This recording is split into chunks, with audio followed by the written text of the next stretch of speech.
करू द्या. इकडे बिल्व मंगल मात्र परब्रह्म परमेश्वर भगवान गोपाल कृष्णाला म्हणतो, कृष्णा मला सोडून तू जातो सांगत्याला. मी तुला माझ्या हृदयामध्ये बंद करून टाकलेलं आहे, कसं असेल सांग ना. जेव्हा तो वृंदावनामध्ये येतो कृष्ण सख्याच्या भेटीला, कृष्णाच्या भेटीला, त्यावेळेस त्याचे डोळे आहेत, चांगले आहेत. कसा आलेला आहे पहा, कृष्णावरती प्रेम कशी करतायत माणसं. आणि कुणाच्या जीवनामध्ये काय अमूलाग्र बदल होतो कथा ऐकून, म्हणून कथा ऐकली पाहिजे.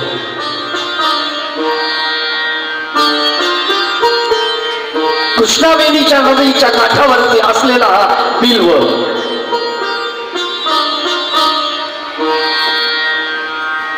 वडील सरले, वडिलाची उत्तरक्रिया झालेली आणि याला व्यसन लागलेली, अनेक दुर्व्यसनाने वेढून गेलेला बिल्व. जेव्हा या बिल्वाला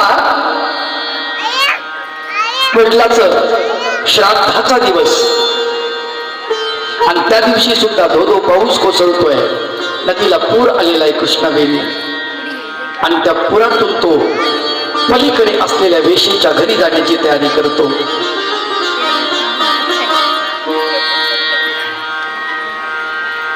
आणि तो जातो. जात असताना नावाडी त्याला पलीकडे सोडत नाही.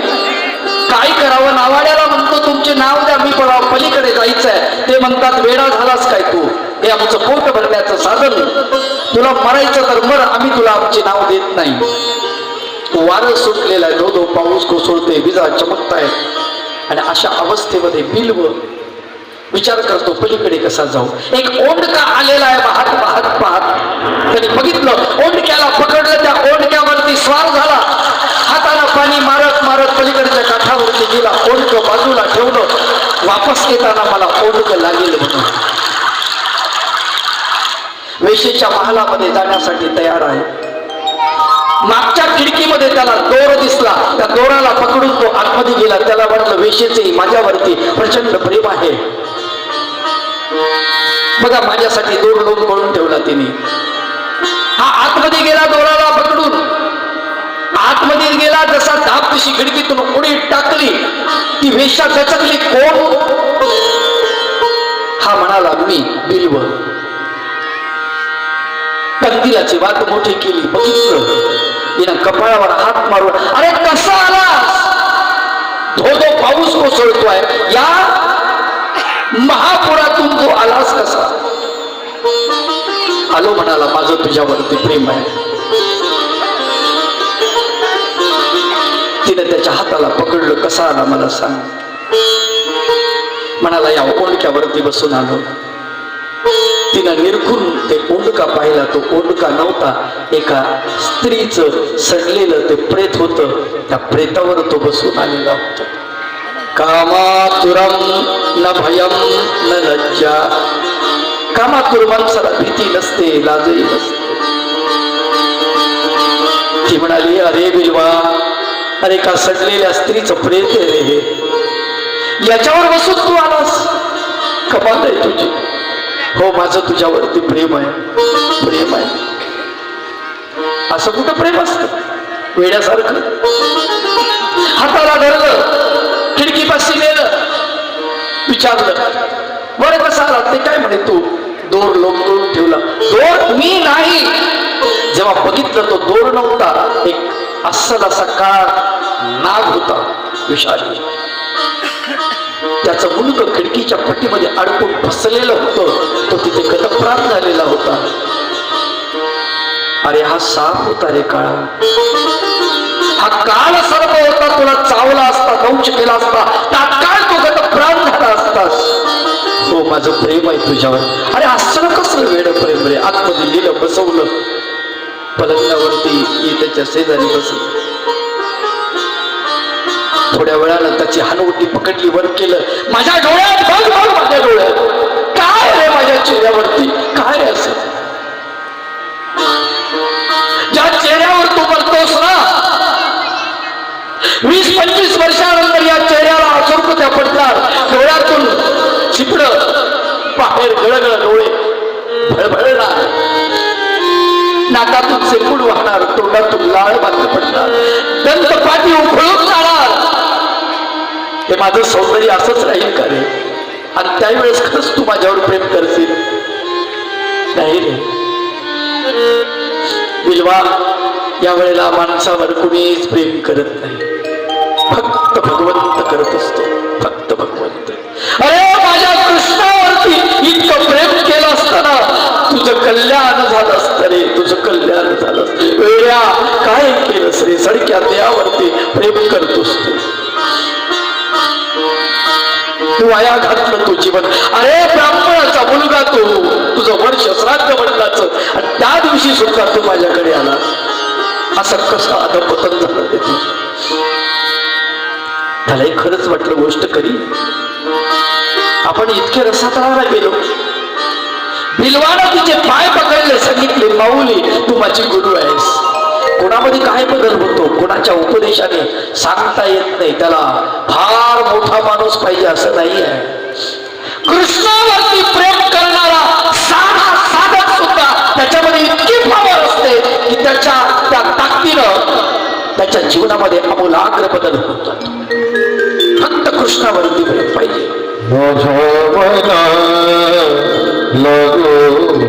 छंद गोविंद माझा मला लागो छंद गोविंद नित्य गोविंद माझा मला लागो छंद माझा मला लागो छंद गोविंद गोविंद गोविंद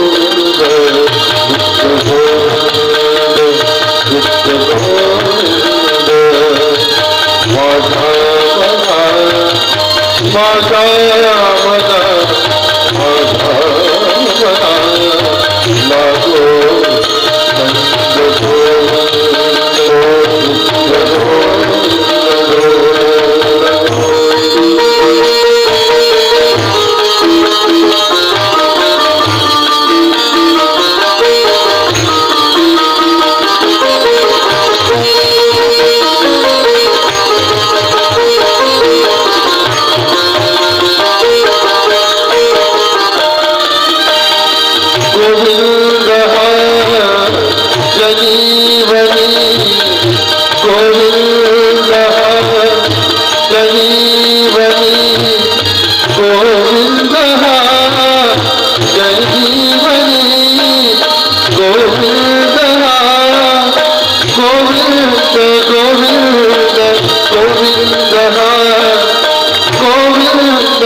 गोविंद नित्य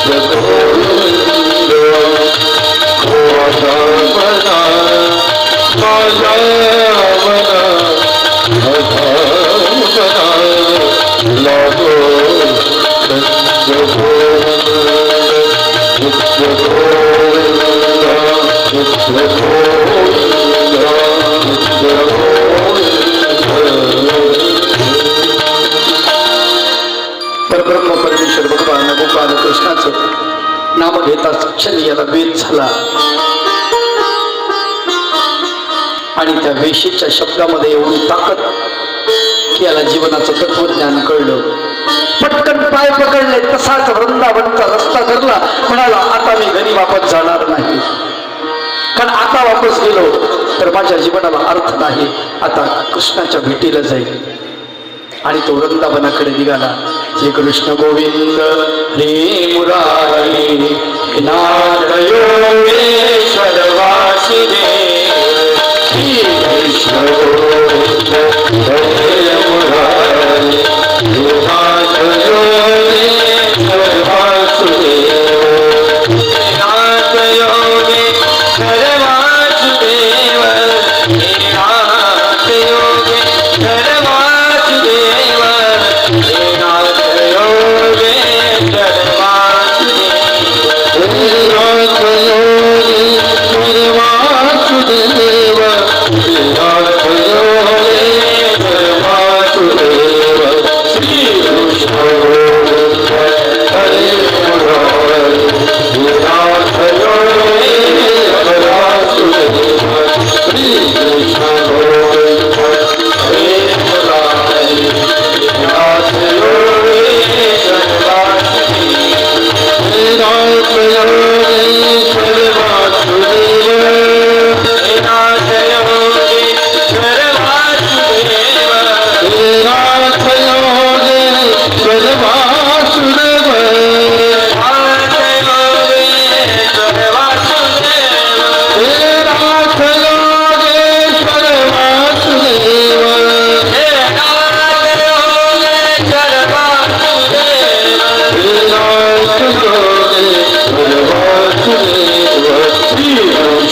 त्याला वेड लागलेलं रस्त्यानं निघाला आणि बिल्व एका गावामध्ये आल्यानंतर भिक्षा भोजन करायचा, एखाद्याच्या वस्त्रीला आपली पथारी पसरायचा, तिथे भगवंताचं नामचिंतन करायचा आणि सकाळी प्रातःकाळी उठून भगवंताचं चिंतन करून दुसऱ्या गावाला मुक्कामी निघून जायचा. असं करत करत त्याने वृंदावनचा रस्ता धरला. पण काय झालं तुम्हाला सांगतो, काही काही गोष्टी अशा आहेत की आपण परब्रह्म परमेश्वराच्या रस्त्यानं जर चाललो तर अनेक शत्रू आपल्या पाठीमागे धावतात. संत केशरादिदास फार सुंदर वर्णन करतात.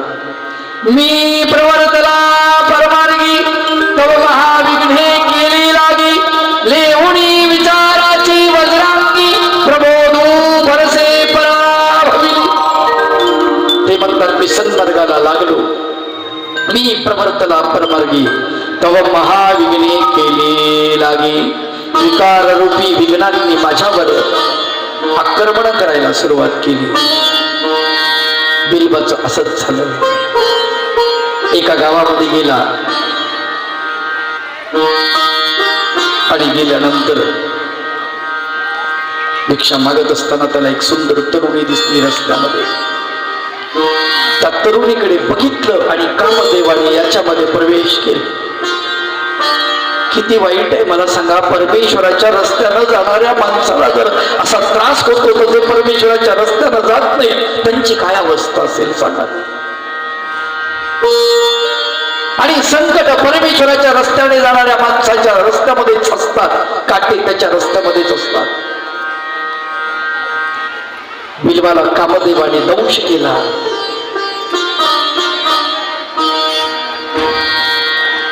संत वर्णन करतात, वासना इंगळे दारुण जया नांगा मालिल्या तिला.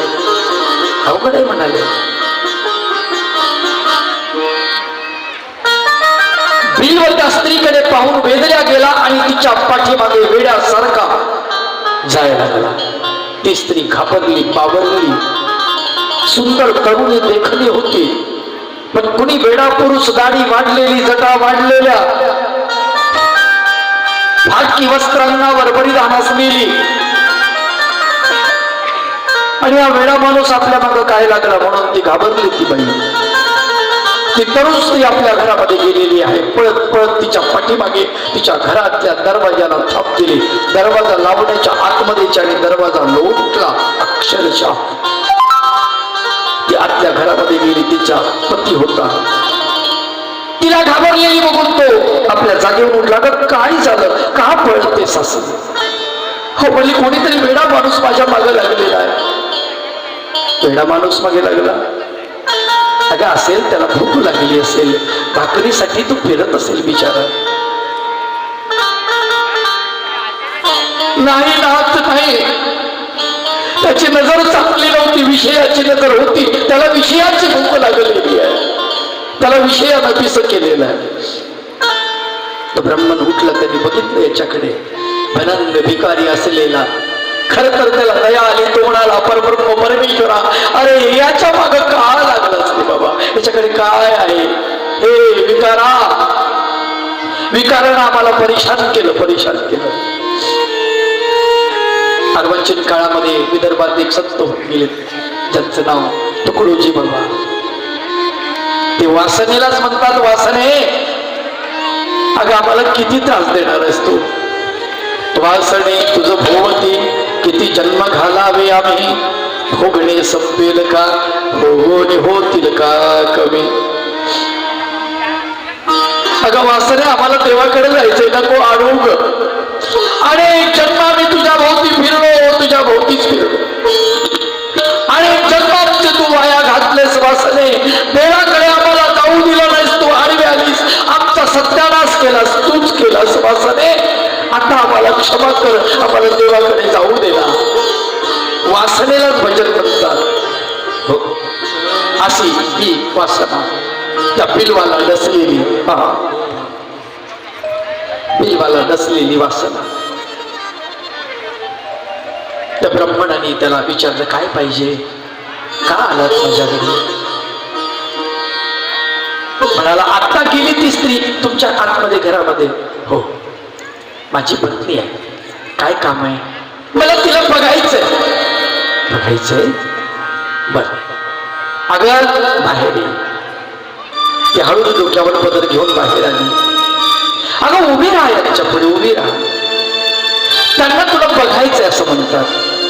बघू दे ना ग काय होते. एखादा व्यक्ती सौंदर्याकडे बघत असेल तर ते सौंदर्य दाखवायला अडचण नेहमी आहे. समोर आणून उभं केलं पत्नीला त्या ब्राह्मणाने. बिलवानी नखशकांत बघितलं तिला. उपरवला ब्राह्मण त्याला बिलवाला म्हणाला झालं बघ ना. हो छान आहे माझी पत्नी. हो छान आहे. देखत आहे हो देखणी आहे. डोळे हो छान आहे. डोळे छान आहेत. नाक छान आहे. गाल छान आहे. सौंदर्यवान आहे तुझी पत्नी. ब्राह्मण म्हणाला कृष्णापेक्षा.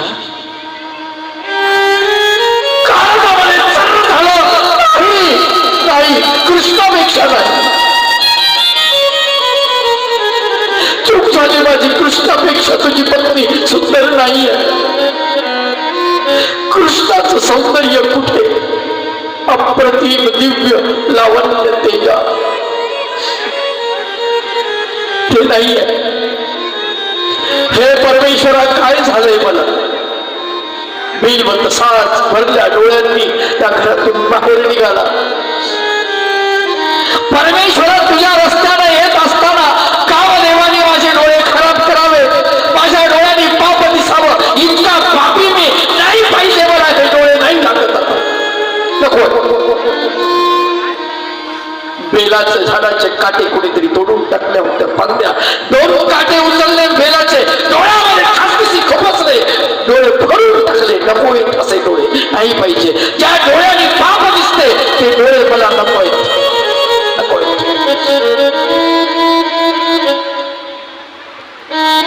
संत तुकाराम बाबा सुद्धा देवाला अशीच प्रार्थना करतात ना. देवा बाबा जीवाज नको दाऊ डोळा त्या होणी आंधळा बराच मी बराच.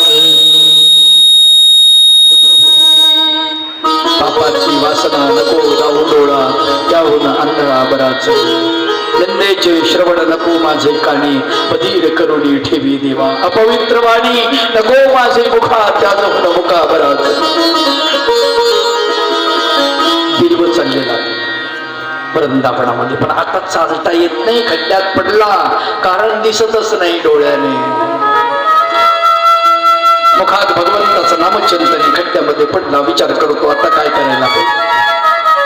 आता काय देवा. आता वृंदावनाला तुझ्या भेटीला नाही येऊ शकत. नाही पाहू शकत तुला. तुझं वृंदावन मला नाही दिसणार. तुझ्या त्या पवित्र शिळातळाचं दर्शन घ्यायचं होतं. त्या वृक्षाच्या खांद्यावरती तू खेळलास बागडलास. त्याच्यावर बसून तू बासरी वादन केलंस. तिथे मला त्या वृक्षांना कवटाळायचं होतं. त्या वृक्षांना त्यांचा अनुभव मला विचारायचा होता देवा. आता नाही होत. खड्ड्यात पडले. खड्ड्यात एक छोट बालक आलं. हाताची एक काडी त्या बिलवाच्या हातात दिली. सांगितलं बाबा वर या. काडीला धरून वर आणलं. कुठे चाललात बाबा. बेटा वृंदावनामध्ये चाललो कृष्णाच्या भेटीला. चला मलाही तिकडेच जायचं. तुम्हाला तिकडेच जायचं. हो मलाही तिकडेच जायचं. भगवंताच्या दर्शनाला मी चाललो. ठीक आहे. रखिया कृष्ण दर्शन की प्यासी. रखिया कृष्ण दर्शन की प्यासी. रखिया कृष्ण दर्शन की प्यासी. देखा चाहत कमल नयन को. देखा कमल नयन को. रहित उदासी हो. रहित उदासी. हटिया कृष्ण दर्शन की प्यासी.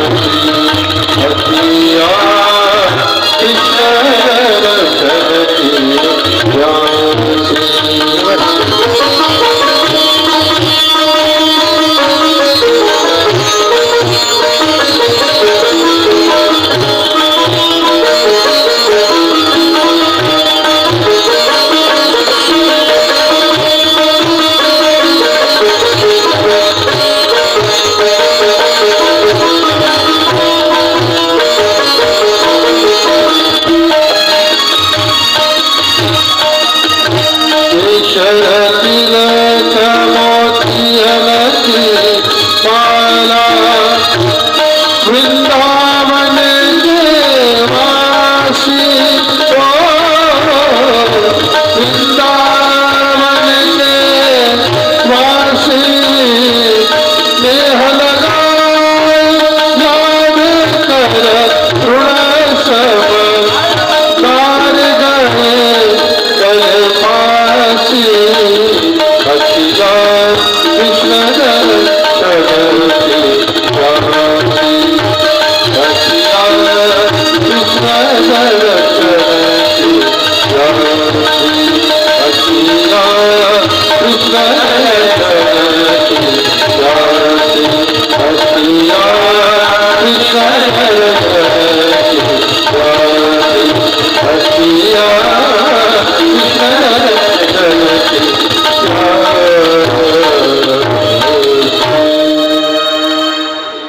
तर बालकानं डोकं धरलं आणि सांगितलं वृंदावनला मी चाललो. वृंदावनला चालला, ठीक आहे, मलाही घेऊन चला, मला वृंदावनामध्ये यायचं आहे. बालकानं काठीचं एक टोक पुढे धरलेलं आहे, बिल्वमंगलनी काठीचं एक टोक मागे धरलेलं आहे आणि भगवंताचं भजन करत बिल्वमंगल वृंदावनामध्ये कृष्णाच्या भेटीला चाललेला आहे. बराच काळ लोटला. भगवंताचं भजन म्हणायचं बिल्वमंगलनी, त्या बालकांना भिक्षा मागून आणायची आणि बिल्वमंगलला खाऊ घालायची, आपणही खायची. सुंदर असा दोघांचा प्रवास चालला, महिनाभराचा प्रवास. या महिनाभराच्या प्रवासामध्ये त्या बालकाची गोडी लागली. किती छान बालक आहे, कोण्या माऊलीची कुस उजवून निघालेलं असेल हे बालक. काय माऊली असेल ते, धन्य असेल ती माऊली. इतक्या लहान वयामध्ये कृष्णाचं वेड आहे या बालकाला. आणि त्या बालकानं म्हणावं, बाबा म्हणा ना भगवंताचं भजन म्हणा ना, कृष्णाचं भजन म्हणा, भगवंताचं भजन म्हणा. आणि त्यांनी बिल्वमंगलनी भगवंताचं भजन म्हणायचं, कृष्णाचं भजन म्हणायचं. असं दोघांचा प्रवास चाललेला आहे. जेव्हा वृंदावनामध्ये येऊन पोहोचले, त्या बालकानं सांगितलं, बाबा आपण कृष्णाच्या वृंदावनामध्ये येऊन पोहोचलो, आलो वृंदावनामध्ये. हो, हीच ती भूमी. बिल्वमंगलनं साष्टांग लोटांगण घातलं त्या भूमीवरती. ती माती उचलली, आपल्या कपाळाला लावली, भाळाला लावली. तिथे असलेल्या वृक्षांना आलिंगन दिलं. वृक्षांना विचारतोय, अरे बाबा, कृष्णाचा सहवास तुम्हाला भेटलेला थोडा, मला ती अनुभूती सांगा ना, कसे होते कृष्ण? त्या डोळ्यांनी मी बघितलं नाही. तुमच्या काळातला तो कृष्ण काळ बदलून गेलेला आहे, मला माहित नाही आहे. भगवंत निजधामाला गेले, इथे खेळ क्रीडा केली, त्या क्रीडा मला थोड्या श्रवण करा, तुम्हाला तो अनुभव आहे मला सांगा. तो वेलींना विचारतो, वृक्षांना विचारतो, पक्ष्यांना विचारतो. तिथे त्या बाळांनी सांगितलं, बाबा आता मी चाललो, मला कुठे जायचंय रे बाळा तुला? कुठे जाणार आहेस? म्हणजे आता मी जाणार, माझं काम संपलं, तुम्हाला इथे आणून सोडलं, आता मी जाणार. नाही रे बाबा, असं नको करू, मला सोड. नाही ना बाबा, मला जावंच लागेल ना, माझं काम संपलं आता. कोण आहेस रे बाळा तू? कसं विचारावं? आतापर्यंत विचारलं नाही, नावगाव विचारलं नाही, आई वडिलाचं नाव विचारलं नाही, पण निश्चित कोणातरी भाग्यवान माता पित्याचा पुत्र दिसतोय. हळूच काठीचं टोक जे होतं आपल्या हातामध्ये, हळूहळू हात पुढे सरकत गेलेला आहे. जसा हात बालकाच्या हाताला स्पर्श झाला आणि लक्षात आलं स्पर्शानं, हे सामान्य बालक नाही.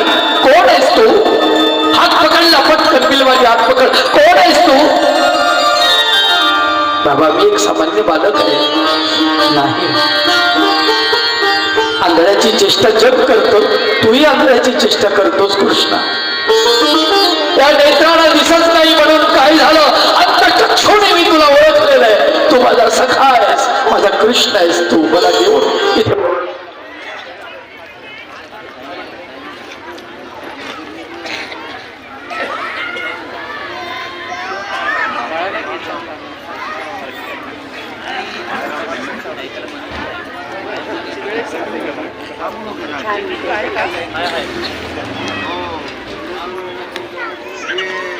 कॉफी आणली का तुम्ही? तुमच्या घरी लावता येईल. कॉफी लावली तुमच्या जवळ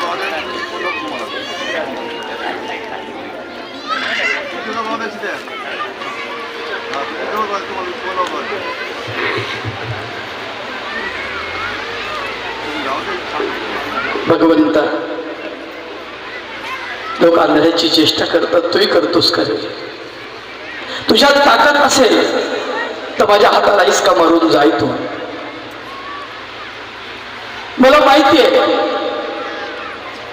तूच अभिवचन दिलेलं आहेस, यत्र गायन्ति मद्भक्ता तत्र तिष्ठामि नारदा. नारदा, जिथे माझे भक्त गायन करतात तिथे मी तिष्ठत उभा राहतो. तूच म्हटलेलं आहेस तुला वापस यावंच लागेल. मी भजन म्हटल्यानंतर नाही जाऊ शकणार तू. अरे माझ्या हाताला हिसका मारून तो निघून जाणार, पण माझ्या हृदयामध्ये मी बंदिस्त करून ठेवलं, तिथून कसा जाशील? बिल्वा म्हणतो की माझ्या हृदयात मी तुला बंद केलेलं आहे, इथून तू जाऊ शकत नाही. संत केशिराज व्यास म्हणतात की देवा, माझ्या हृदयातच तुम्ही येऊ नका, माझी तयारी व्हायची नाही, मला अगोदर तयारी करू द्या माझी. दोन्ही संत दोन टोकाचे आहेत. एक म्हणतात हृदयातून जाऊ देत नाही, दुसरा म्हणतात माझ्या हृदयातच येऊ नका, थांबा, अजून माझी तयारी राहील. दोघांचा भाव एक आहे, एक भाव. परब्रह्म परमेश्वर भगवान गोपाल कृष्ण त्या गोकुळामध्ये 9 दिवस झाले, 10 दिवस झाले, 11 दिवस झाले, 12 दिवस झाले. गवळणी दररोज चक्र मारतायत आणि तो 12वा दिवस उजाडला आणि त्या 12व्या दिवशी भगवान गोपाल कृष्णाचं नामकरण करायचं असं ठरवलं. सगळ्या गवळणी एकत्रित झालेल्या गावातल्या सुंटवडा आणलेला आहे, कोणी काही आणलेलं आहे, कोणी काही आणलेलं आहे, कोणी काही आणलेलं आहे, वेगवेगळे पदार्थ आणलेले आहेत प्रसादासाठी. भगवंताला पाळण्यामध्ये टाकलेलं आहे आणि सुवासिनींनी एकेमेकीला कुंकू लावायला सुरुवात केलेली आहे. भगवंताच्या त्या आनंदामध्ये भगवंताची आत्या कानामध्ये भगवंताचं नाम बोलते आहे. कृष्ण असं म्हटल्यानंतर काय नाव ठेवलं म्हणजे कृष्ण कृष्ण कृष्ण, आणि भगवंताचं नामकरण झालेलं आहे.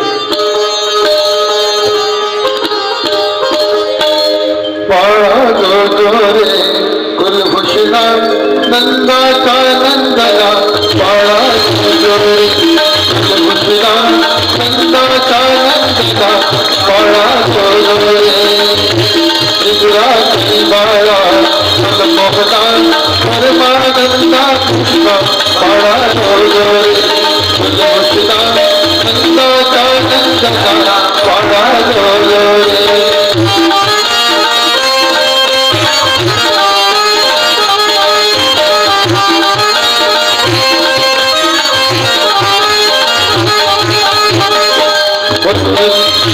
जलमोरी भद्रेश्वर यदुकोरी आला शिवन माई, पाळणा नावविला सुरकोरी वंदे केले गवळी, बाळा गोरे कुलभूषणा नंदाचा नंदना, बाळा गोरे